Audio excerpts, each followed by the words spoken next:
Hi everyone, welcome to our rapid fire altcoin Bible. If you've been following my work recently, you know how bullish I am on the Ethereum Bitcoin pair and how that's moving and how it shows us that it gives the altcoins and Ethereum strength to power higher. And we're seeing that exactly happen with Ethereum now. So really like the Ethereum move currently. You can see here that it's breaking out of this downtrend here and it's just moving higher up that 2600 level. I really like this region in terms of a pullback as well. If you've seen these patterns break out previously, they tend to give you a bit of a fake out. So this up here and then back down into this region, I think is a really good zone to look at. Now with ETH moving higher as well, it will give positive effects almost like by proxy to layer 2, so have that on your radar. We're also seeing Bitcoin dominance break down. Well, Bitcoin kind of holds that 42,000 level. That is perfect. If Bitcoin starts flirting with the range lows to the downside, 41, 45, so 40,500, that kind of region, then I expect alts to have that gut punch with Bitcoin. But right now, Bitcoin's doing exactly what we want it to do for altcoins to have a really powerful session here. So really like what I'm seeing, especially from the leader, old Ethereum. That's my cherry ripe.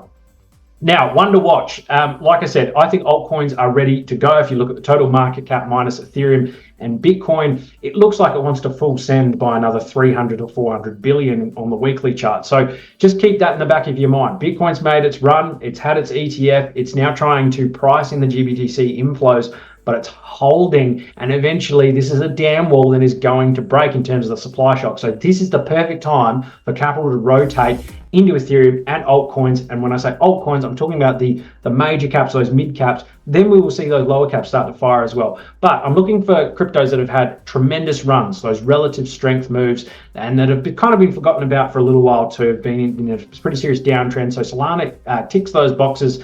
It's kind of retested those breakout areas around that 83, 84 mark, like that a lot. So bang. And this is the overlay we have for our newsletter as well, guys. So if you're not a newsletter subscriber, this is what you get in the signals package at the end of the month. And it's essentially hit our strong buy zone. So we had those laid in even when Solana was moving higher. We do like to see those opportunities lower. We do not want you buying green candles going higher. It's a fast way to get wrecked and lose money. So just here though, this is shaping up really nicely for a breakout on Sol. It hasn't done that yet, and that's why it's not a cherry ripe. But if it starts to crack through this downtrend, you can see here wick around about 102, that kind of region, come back down for a retest.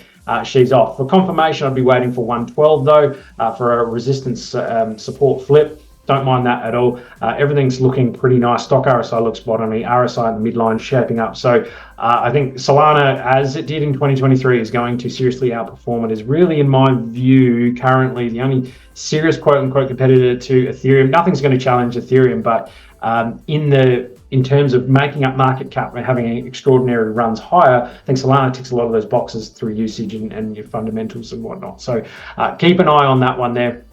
Now, danger zone.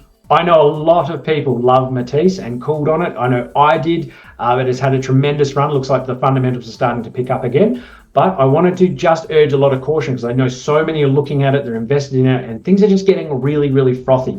That said, layer 2s with Ethereum, this should get a bit of tailwinds leading from that as well. So I don't know if I expect the run in METIS to be over, but I do expect some headwinds to come in here, meaning I think it's running into some pretty serious overhead resistance you have to be very wary of. So instead of just crossing your fingers and hoping for $1,000 from here, nothing goes up in a straight line, and I have to urge that. We are at weekly overhead resistance. This is the breakdown level from the all-time high. You can see where it went after it broke this level. Where are we now? Butting underneath it.